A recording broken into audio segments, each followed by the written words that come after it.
You are a chosen one. Who chooses you? You are chosen. You were chosen before you even incarnated into this earth. And you have to choose yourself and your soul's purpose, your story. So the best way of how to master something that may have happened in the past is to rewrite it. I used to be a touchy-feely person. When I would meet someone or come in the presence of family or friends, I would have to touch them in some type of way. And that was my way of communicating, being an empath and being a very touchy person, wanting to heal people, being a natural-born healer. But at the same time, being an empath, I would pick up on other people's energy and integrate it into my being. When they would come in my presence and I would touch them and interact with them, that they would drain my energy. I would feel very heavy, very tired and lethargic when I would leave them, and even sometimes sad. When they would leave my presence, they would feel uplifted, relieved, and healed.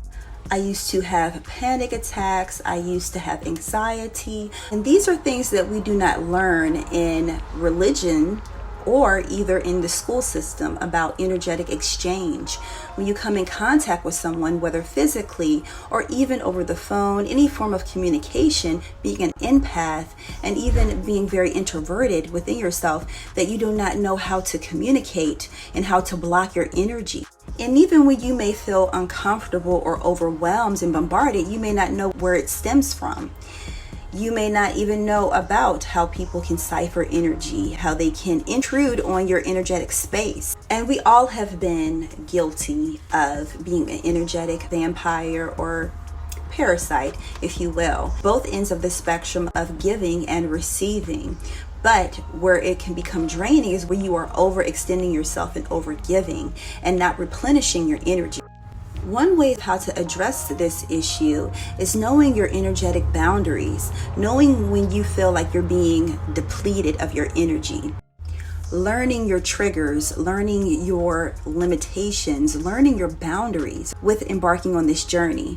When you have mastered your limits and set up your perimeters energetically, you can know when someone is coming too close to those energetic boundaries, and you can let them know. There are several different ways of how you can communicate to someone that they are crossing or coming close to your energetic boundaries. One is by telling them. Another way is by sending and setting intentions. Even better form is to set up a energetic perimeter, a form of spiritual protection around yourself. So when someone comes too close and you do not feel like you want to engage in verbal conversation, or you may have a difficult time expressing yourself verbally, you can set up those energetic perimeters so when someone comes too close, that automatically they can energetically feel you. They can emotionally feel those boundaries being crossed.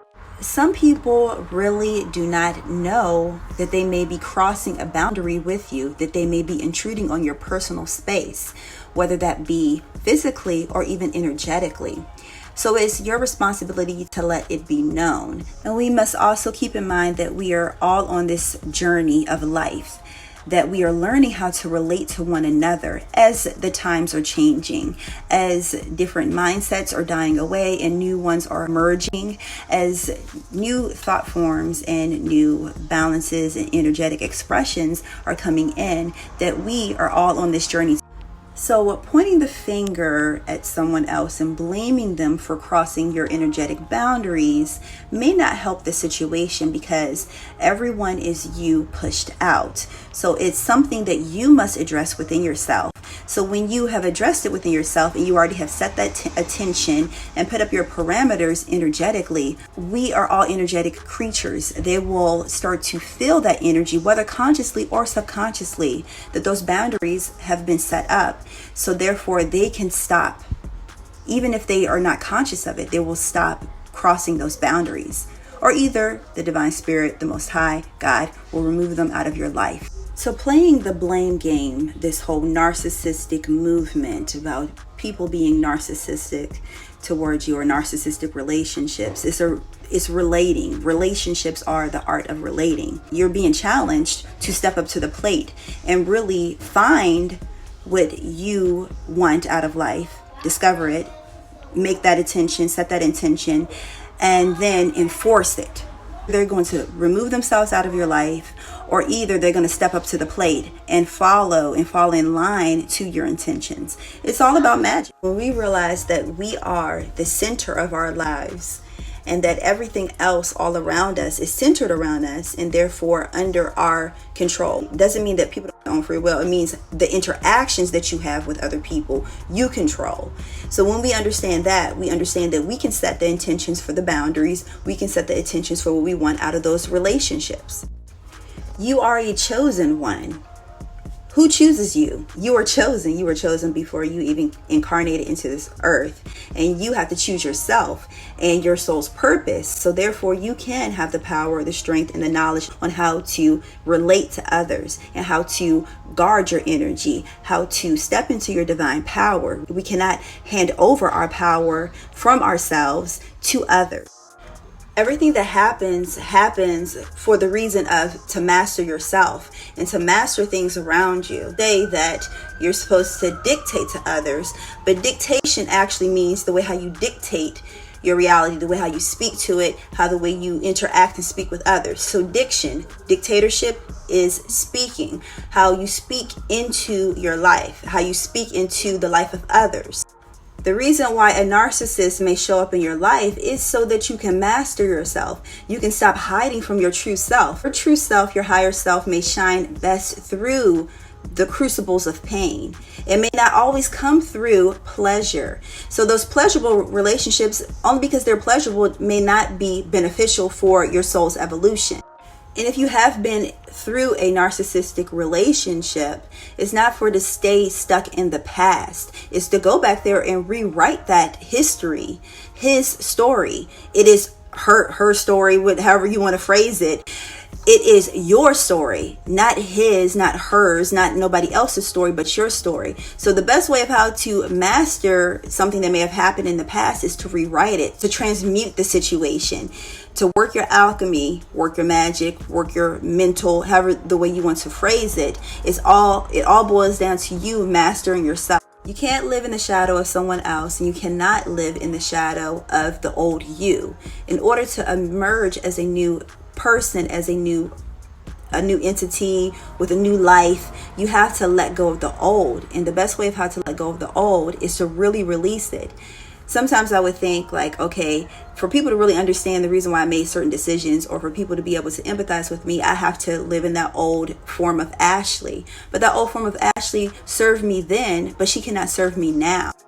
The old Ashley would not be able to come on any type of platform and voice the way how I felt, because I did not know how the way I really felt. Or I may have known that it was some type of disalignment, but I would not have known what it stemmed from. I'll be ready to blame the other person instead of me taking my divine authority, my divine birthright of living my true life expression, living my truth, and I would have hid from that. I've always been in some form of a ministry. I always wanted to give and help others. People. So when I first started this ministry, first it wasn't necessarily a ministry, although I still would, my main focus would help people master themselves and specifically dealing with their relationships.